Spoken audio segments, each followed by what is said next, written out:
নমস্কার বন্ধুরা, আজ আমি আপনাদের পড়ে শোনাব আশাপূর্ণা দেবীর লেখা গল্প বরফ জল।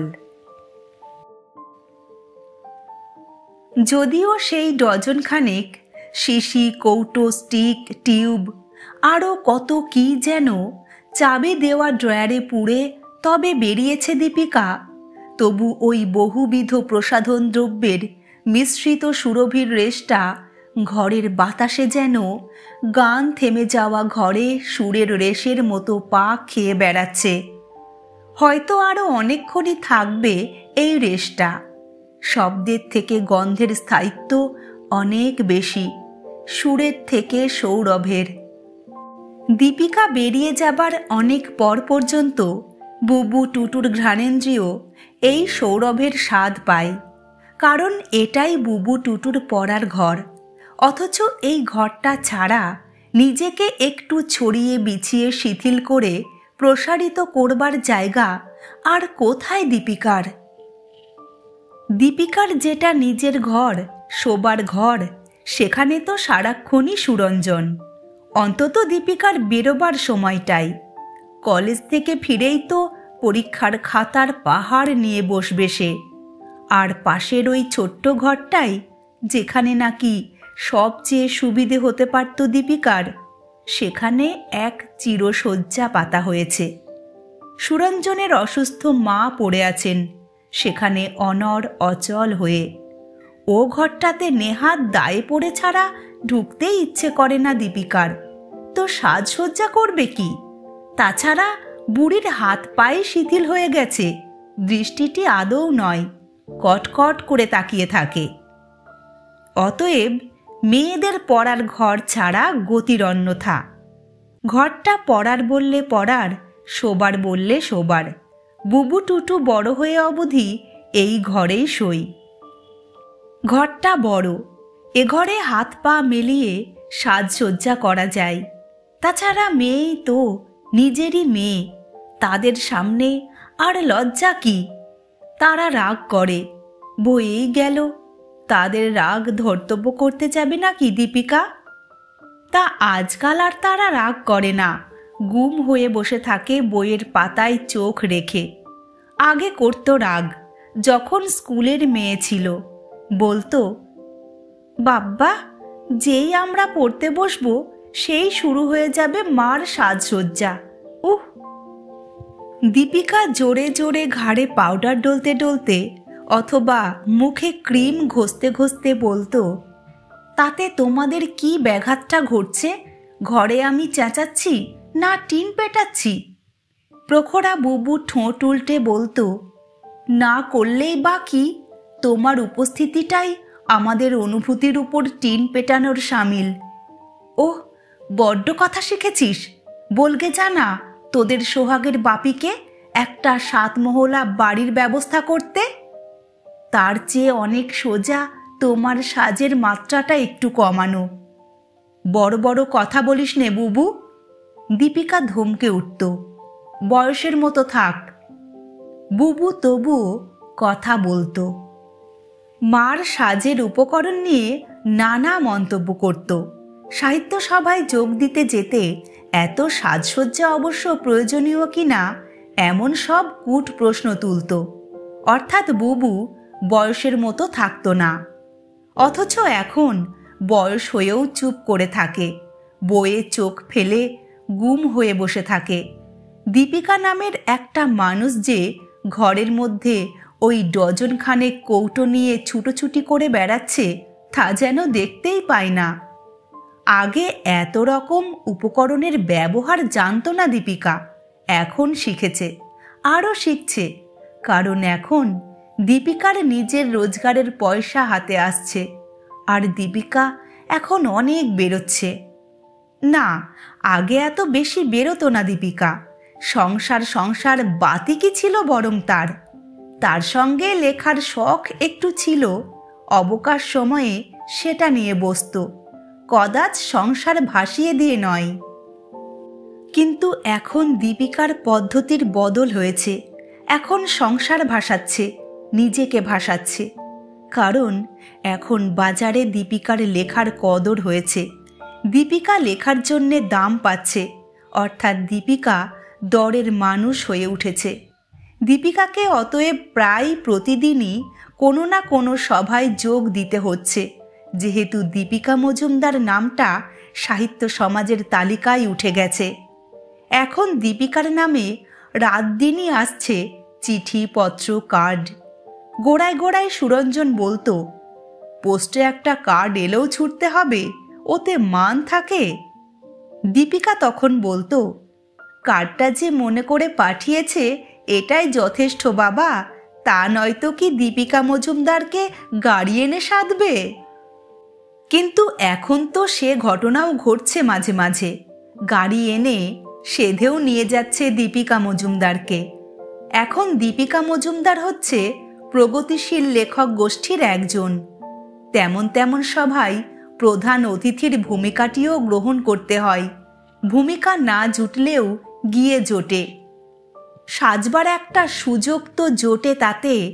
অবশ্য আড়ালে সবাই হাসাহাসি করে ওর সাজের ঘটা দেখে, কিন্তু তাতে কি এসে গেল? আড়ালে তো লোকে রাজার মাকেও ডাইনি বলে। নিজের মেয়েরা বিদ্রূপ করে, বুবু টুটু, বয়েই গেল। দীপিকা ওতে কেয়ার করে না। আসল কথাটা তো ধরা পড়ে গেছে দীপিকার কাছে। মায়ের এই হঠাৎ নাম ডাকে মেয়েদের হিংসে জেগেছে। মা ঘর সংসার করবে, তোদের সুখ সুবিধে দেখবে, ওদের এই কাগজের স্বর্গে আত্মগোপনকারী বাপকে তোয়াজ করে ডেকে ডেকে খাওয়াবে। এই ব্যাস, বড়জোর অবকাশকালে একটু খাতা কলম নিয়ে বসবে। আবার কি? মেয়েরা তো এখন কিছুই বলে না, তবু নিজেই কথা গেঁথে মনে মনে উত্তর দেয় দীপিকা। আর তোমরা তোমরা স্কুল যাবে, কলেজ যাবে, পাশ করবে, নাম করবে, আর ম্যাট্রিক ফেল মাকে অনুকম্পার দৃষ্টিতে দেখবে। এই তো, এইটাই ছিল ন্যায্য। কেমন? তা হচ্ছে না। চাকা ঘুরে গেছে। ম্যাট্রিক ফেলই ডঙ্কা বাজিয়ে পাদ প্রদীপের সামনে গিয়ে দাঁড়াচ্ছে। তাই তোমাদের গোঁসা, কেমন? দীপিকা বোঝে, তাই গ্রাহ্য করে না মেয়েদের অপছন্দ। 16 রকম উপকরণ জুটিয়ে এনে ওদেরই সামনে ঘুরে ফিরে হেঁটে চলে ঘণ্টাখানেক ধরে সৌন্দর্য বৃদ্ধির অনুশীলন করে। তারপর বেরিয়ে যায় বহুবিধ প্রসাধন দ্রব্যের মিশ্রিত সৌরভে ঘরটাকে স্বপ্নাতুর করে রেখে। জিনিসগুলো চাবিবদ্ধ ড্রয়ারে রেখে যায়। তার কারণ মেয়েরা ওগুলো দেখে ফেলে এটা দীপিকার ইচ্ছে নয়। কত রকম কলা কৌশলেই যে চেহারাটিকে রাখতে হয় তা প্রকাশ না করাই ভালো। ওরা হচ্ছে ঠিক বাপের মতো, মনে মনে ভাবে দীপিকা। বুনো, জংলি, কি ছিঁড়ি করেই থাকে। ওরা শাড়ি ধরা পর্যন্ত দীপিকা কি অনেক চেষ্টা করেনি ওদের সভ্য করে তোলবার জন্যে? করেছে, অনেক চেষ্টা করেছে, কিন্তু ওরা নেয়নি সেই পরামর্শ, বুদ্ধি, আদর। টুটু বলেছে, থাক মা ওসব, কমনীয়তা, চারুতা, ঔজ্জ্বল্য, অতুল্য তোমার জন্যেই থাক, তোমাকে মানায় ওসব, আমাদের নিয়ে আর টানা হেঁচড়া করো না। আর বুবু বলেছে, মহৎ লক্ষ্য, মহৎ কাজ, ওসব তুচ্ছ ব্যক্তিদের জন্যে নয় মা। এই আমার লক্ষ্যবিহীন জীবনটা নিয়ে বেশ আছি। শরীরটাকে নিয়ে আর বাগানের মালির মতো খাটতে পারি না। বাগানের মালি? দীপিকা ভুরু কুঁচকেছে। বুবু ঠাকুর রামকৃষ্ণের ভঙ্গিতে হাত উল্টে বলেছে, তাছাড়া আর কি, এও তো সেই জল দাও, সার দাও, ছাঁটো, কাটো, পর্যবেক্ষণের ওপর রাখো। ওসব তোমারই পোষায় মা। দীপিকা রেগে লাল হয়েছে। দীপিকা অতএব মেয়েদের হিতচেষ্টা থেকে বিরত হয়েছে। তাই ওরা দুটো তরুণী মেয়ে সাদা শাড়ি পরে, খালি হাতে থাকে, আর চুলগুলোকে নুড়ো নুড়ো করে বেড়ায়। আর ওদের মধ্যবয়সী মা মুখে চোখে রঙের তুলি বুলিয়ে 10 রকম মশলা দিয়ে গা মেজে 6 ইঞ্চি চওড়া ব্লাউজ পরে সমাজে চড়ে বেড়ায়। ইদানিং আবার চুলের নিচে বল বসিয়ে টোপরের মতো খোঁপা বাঁধতে শুরু করেছে। শিখেও ফেলেছে কায়দাটা নিখুঁত করে। আজও সেই কায়দার জাল বিছিয়ে তার মধ্যে ভেজালের গোলাপ পুড়ে খোঁপা টোপা বেঁধেছে ঘণ্টা খানেক ধরে।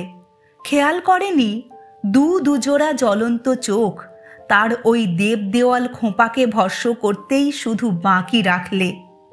কিন্তু শুধু ওই সাজটুকুর জন্যেই কি এত বিদ্বেষ আর ঘৃণা বুবু আর টুটুর?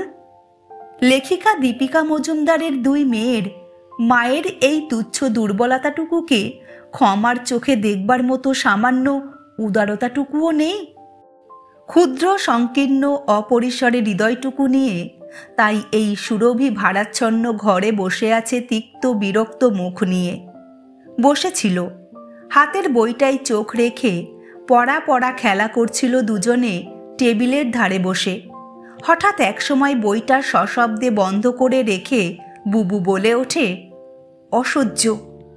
টুটু হয়তো অন্যমনা ছিল, তাই একটু চমকে উঠে বলে, কি অসহ্য? সবটাই। টুটু আবার বইতে চোখ রাখে মাথা নামিয়ে। বুবু আরও কড়া গলায় বলে, কর কর, মাথাটাই হেঁট কর ভালো করে, ওটাই তো সম্বল হবে শেষ পর্যন্ত। মাতৃদেবী যে রেটে আধুনিক হচ্ছেন, পড়েছিস ওনার লেটেস্ট বইখানা? টুটু তেমনি মাথা হেঁট করে বলে, না। না কেন? না কেন? বুবু উঠে দাঁড়ায়, টুটুর মাথাটা ধরে জোরে ঝাঁকুনি দিয়ে বলে, পড়তে হবে, পড়ে দেখতে হবে পাঠক সমাজ কি চায়, কোন গুণে শ্রীমতী দীপিকা মজুমদার সাহিত্য সভার সভানেত্রী হয়ে মঞ্চে ওঠেন। টুটু আস্তে হেসে বলে, থা, আমার মাথাটা ভাঙছিস কেন? ইচ্ছে হচ্ছে। বুবু চড়া গলায় বলে, তোর আমার বাংলাদেশের পাঠক সমাজের সকলের মাথা ভেঙে ফেলতে ইচ্ছে করছে। পেরে উঠবি না রে, পেরে উঠবি না, বলে টুটু আবার পড়ার বই খোলে। বই রাখ। বুবু ওর হাত থেকে বইটা টেনে ফেলে দিয়ে বলে, অথচ আগে মা মন্দ লিখত না, এক একটা গল্প বেশ ভালোই লিখত, কিন্তু এখন মার সাহিত্যের প্রধান উপকরণ কি হয়েছে জানিস? বুবু দম নিচ্ছিল। টুটু আসতে বলল, জানি, ব্রেশিয়ার। তুই জানিস? নিশ্চয়ই। নাম হয়েছে যখন, লেখার দাম পাচ্ছে যখন, ধরেই নিতে হবে প্রধান উপকরণটা খুঁজে পেয়ে গেছে। বুবু আর একবার ওর মাথাটা ধরে জোরে ঝাঁকুনি দিয়ে বলে, তোর রক্তটা কি বরফ জল দিদি, তেতে উঠতে জানে না? টুটু চোখ তুলে একটু হাসে। আবার আবার হাসছিস? জানিস, কাল ওই বইটা পড়া পর্যন্ত মার দিকে তাকাতে পারছি না আমি। আর পড়িস না, বলে টুটু ফের পড়ার বই হাতে নেয়। কিন্তু বুবু ফের কাড়ে, সরিয়ে রাখে, ক্রুদ্ধ গলায় বলে, আমি না হয় না পড়লাম, দেশশুদ্ধ লোক পড়বে না? আত্মীয়রা, বন্ধুরা, আমাদের কলেজের মেয়েরা, বাবার ছাত্ররা। বুবুর মুখটা উত্তেজনায় যেন ফেটে পড়তে চাইছিল। বুবু হাত দুটো মোচড়াচ্ছিল। টুটু একটুক্ষণ তাকিয়ে থেকে বলে, তা পড়েছিস তো কাল, আজ হঠাৎ এত ক্ষেপে উঠলি কেন? কেন? বুবু সেই লাল লাল মুখে বলে, কেন জানিস? কাল থেকে ভেবেছি আজ মা যখন এই ঘরে এসে ঘুরে ঘুরে সাজতে শুরু করবে তখন বলবো। বলবি? কি বলবি? বলবো, হয় তোমার ওই লেখা আর এই সাজ ছাড়ো, নয় আমাদের ছাড়ো। বলবো, তুমি যদি ঘরে বাইরে আমাদের মুখ দেখাবার পথ বন্ধ করো তো আমাদের পথ দেখতে দাও। কিন্তু পারলাম না। মনে হলো বললেই হয়তো মা বলে উঠবে, সাহিত্যের তোমরা বোঝো কি? সাহিত্যে সুন্দর নেই, অসুন্দর নেই, রুচি অরুচি নেই, পাপ নেই, পুণ্য নেই, আব্রু নেই, বেআব্রু নেই, সাহিত্য হচ্ছে সাহিত্য। কবে যেন কোন সভায় বলে এসেছিল এসব মা, কাগজে বেরিয়েছিল, পড়িসনি? কাগজে বেরিয়েছিল মার বক্তৃতা। টুটু হেসে ওঠে, তবেই বোঝো, গেরস্থ ঘরের ভদ্রমহিলা রাঁধছিল বাড়ছিল, সংসার করছিল। হঠাৎ খবরের কাগজে ওনার ভাষণ ছাপছে, পাবলিশাররা ওনার দরজায় হাঁটাহাঁটি করছে। সে তো ওই নেইটুকুর জোরে, যদি বলতো সব আছে, পাবলিশার ঝেড়ে জবাব দিত, ঠিক আছে, তাহলে তুমিও থাকো। বুবু বসে পড়ে। বুবু হতাশ গলায় বলে, সাধে কি বলেছি তোর গায়ে রক্ত নেই, শুধু বরফ জল? আমার মাথার মধ্যে রক্ত টকবগিয়ে ফুটছে। মনে হচ্ছে মা হয়তো আমাদেরও মার ওই গল্পের নায়িকার মতো মনে করে, যারা... বুবু আরও কত কি বলতে যাচ্ছিল, থেমে যেতে হলো। সুরঞ্জনের চটি জুতোর শব্দ পাওয়া গেল। বুবু হঠাৎ টেবিল থেকে একটা বই তুলে নেয়। মনে করা যেতে পারে এতক্ষণ বুঝি অখণ্ড মনোযোগে বইটি পড়ছিল। সুরঞ্জন ঘরে এসে ঢুকলেন। স্খলিত অসহায় গলায় বলে উঠলেন, তোমার ঠাকুমা বিকেলে কিছু খেয়েছেন? ঠাকুমা? তিনি খেয়েছেন কি না সে সম্পর্কে তো তোমাদের জানতে হবে। বুবু মাথা নাড়ে। হ্যাঁ, কিন্তু জানি না। জানো না? সুরঞ্জন অসহায় গলায় বলেন, একটু জানবে তো, বুড়ো মানুষ, বিছানায় পড়ে আছেন।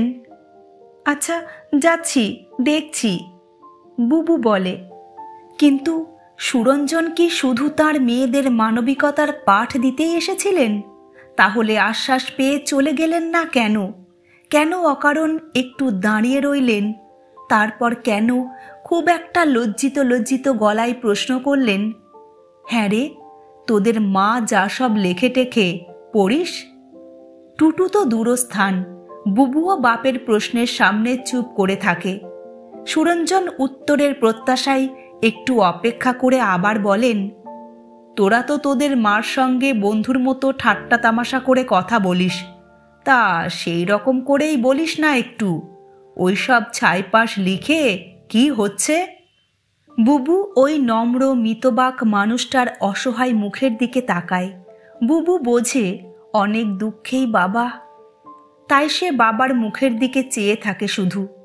বলে ওঠে না, আহা, বললেই যেন শুনবেন আমাদের মা জননী। বাঘিনী এখন রক্তের স্বাদ পেয়েছেন, তা খেয়াল রাখো। নাম ডাক অর্থ, এর স্বাদ কি সোজা নাকি? এর কাছে লোকে কি বলবে?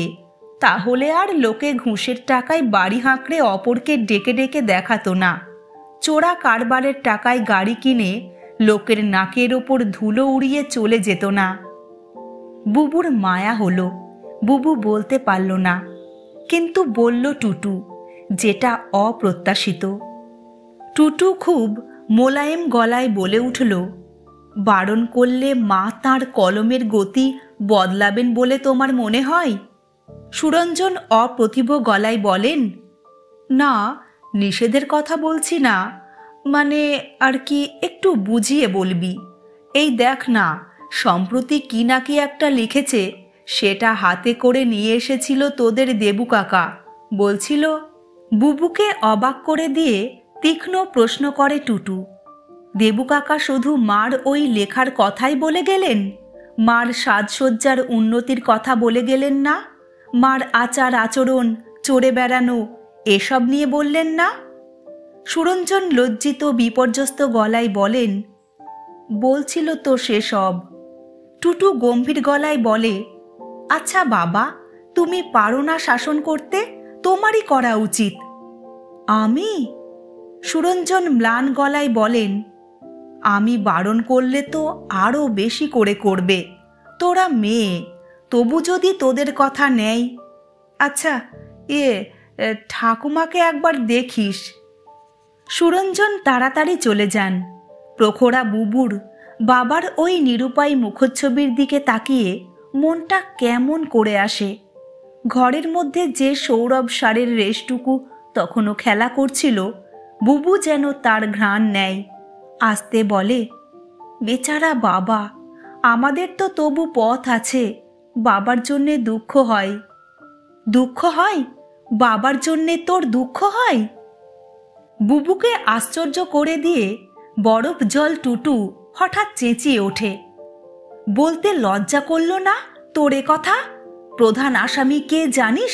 ওই ভদ্র ব্যক্তিটি, ওই আমাদের সভ্য ভদ্র মার্জিত রুচি বাবাটি, যিনি শুধু নিজের ভদ্রতার খোলসটুকুকে প্রাণপণে সামলে চলা ছাড়া আর কোনো করণীয় খুঁজে পাননি। খেয়াল করেননি বিশ্বের চারাকে চারাতেই নির্মূল করা দরকার। আমার হাতে যদি ক্ষমতা থাকতো তাহলে কি করতাম জানিস?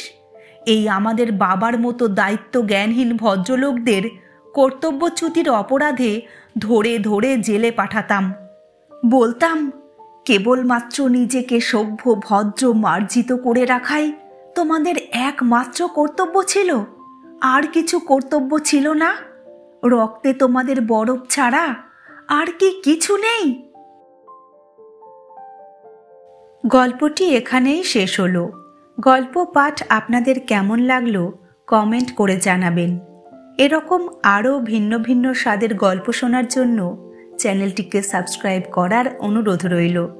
ফিরে আসছি খুব শীঘ্র নতুন একটি গল্প নিয়ে। ততক্ষণ সবাই ভালো থাকবেন, সুস্থ থাকবেন। নমস্কার।